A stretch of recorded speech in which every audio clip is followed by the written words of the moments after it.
आपण मानकु धनतेरस अनेक अनेक शुभकामना। यही 3 दिन धनतेरस रे कौन कौन किणवाक हुए, कौन किणिले कौन लाभ हुए आसतु जानिबा।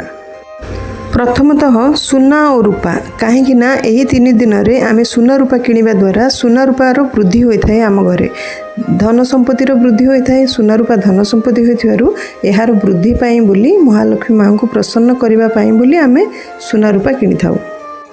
द्वितीयतः पानपत्र, पानपत्र किणवा द्वारा आम ठाकुर घरे रखी ताकू पूजा करथाउ, कारण पानपत्र रे माँ महालक्ष्मी प्रसन्न होता।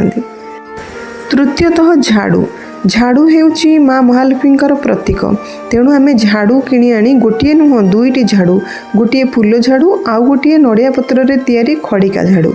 खड़िका झाड़ू आनी यही 2टी झाड़ू को फूल झाड़ू को घरे रखी नड़िया पत्र रे तैयारी झाड़ू को मंदिर रे दान करदेवा उचित।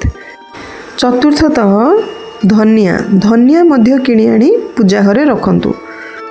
पंचम रे लुण, लुण मध्य धनतेरस रे किणिकी अणा जाए। लुण किणी आनिबा द्वारा घरे शुभ फल प्राप्ति होता है।